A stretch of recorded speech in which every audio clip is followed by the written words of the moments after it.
call on Michael Nugent to close the case in public.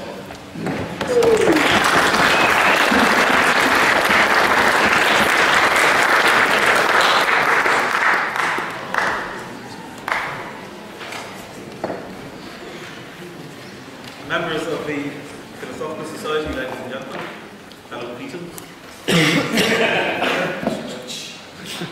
I have a lot of sympathy with the Church of Scientology because I'm also a member of a small church that is much ridiculed by society. When Atheist Ireland started campaigning against the blasphemy law a few years ago, one of the things that we did was set up a new church that worshipped Dermot Ahern, who was the Justice Minister of Rome.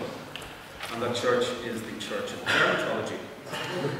And our beliefs are pretty similar to mainstream religious beliefs. We believe that Dermot Ahern created the world out of nothing. We believe that ice cream wafers are literally the body of Dermot Ahern.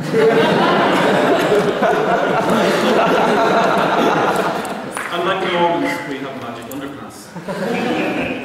And we have on our Facebook page, we have 1,000 members, which makes us bigger than the Baha'is in Ireland. And like the Scientologists, we have a free personality test to judge members. Ours is slightly simpler than the Scientology one. We have only 2 questions. Number 1, are you vulnerable? Number 2, have you money? If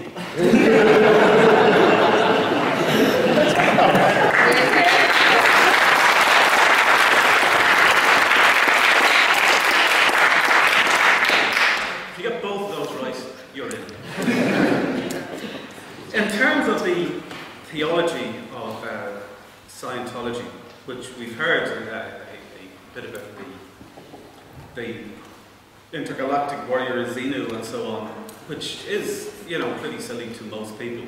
But on balance, if you look at the claims of Christianity, and if you look at the non-anthropomorphic deity of Scientology, and the science fiction underneath it, it's marginally less silly than Christianity. It's not as, do you not think it adds a bit more validity to Christianity? You don't have to pay €300,000 to get to know that story. Yeah, I'll come to that in a second. I'm talking about the theology at the moment. The practice, I agree with that in terms of practice. The theology is marginally less silly because it doesn't involve anthropomorphic supernatural deities that impregnate virgins in order to give birth to themselves. So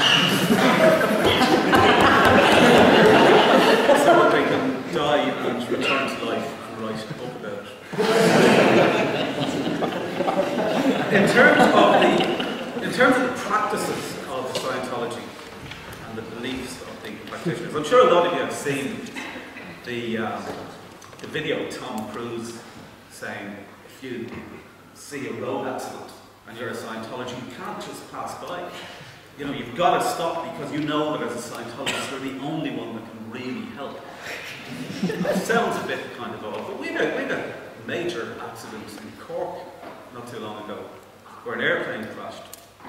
The local parish priest took it upon himself to get on his bicycle and go down to the airport and made his way past the security cordons into the accident area in order to bless dying people who may or may not have been of his own religion, and was legitimately let through by the accident emergency people.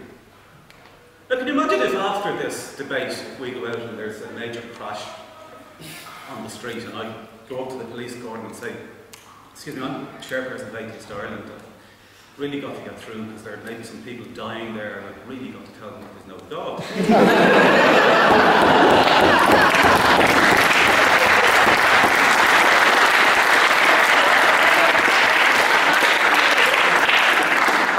I think I know the response that I would get. And it wouldn't be, certainly, Mr. Nugent, to take your place in the queue behind Tom Cruise and thought it didn't work.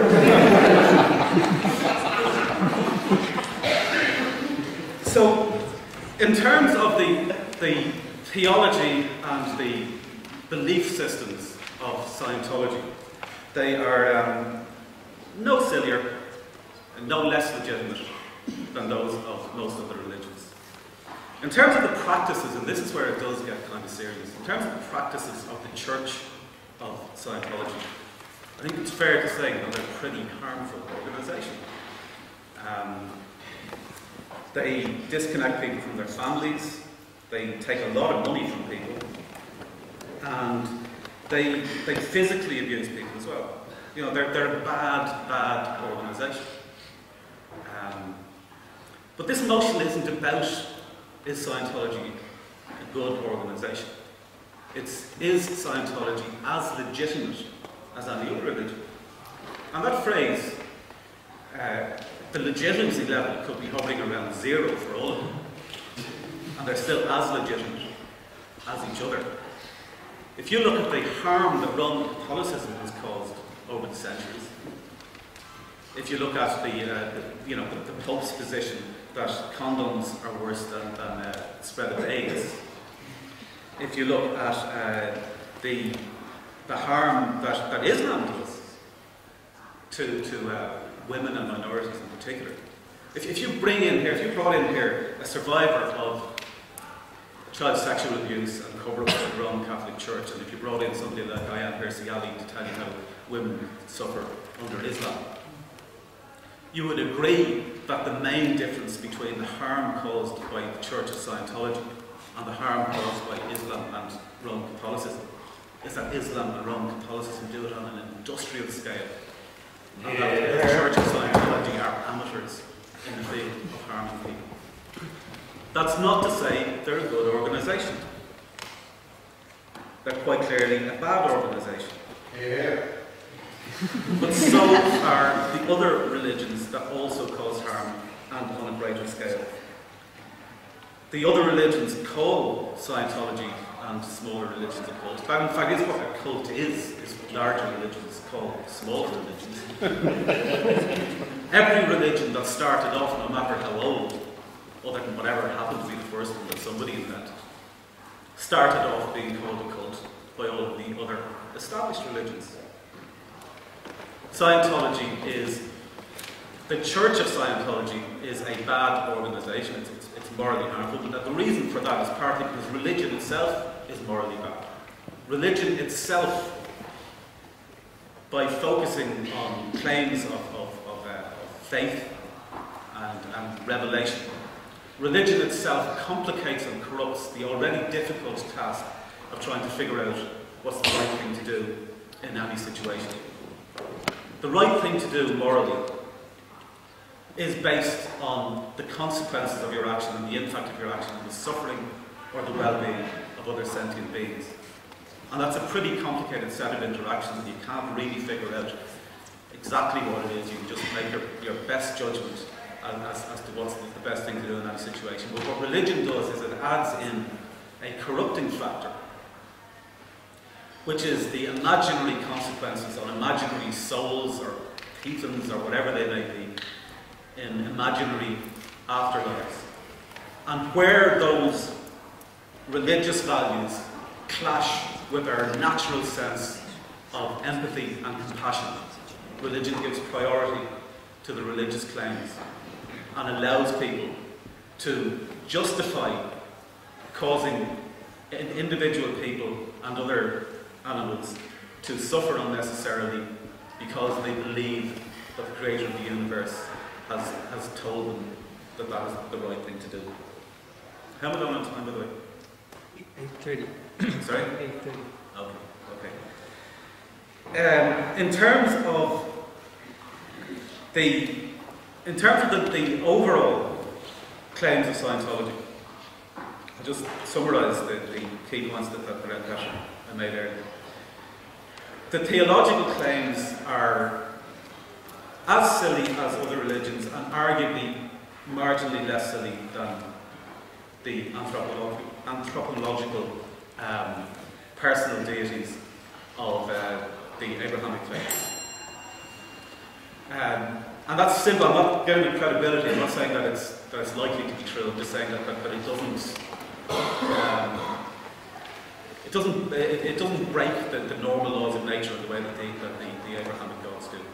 That aliens are, marginally less improbable than the Christian God. In terms of the believers, I think that most believers are, of all religions, are basically decent people doing their best. in most religions, Scientology included, I think it's kind of like a pyramid scheme. It's people, innocent people, passing on false ideas to other innocent people, believing them to be true.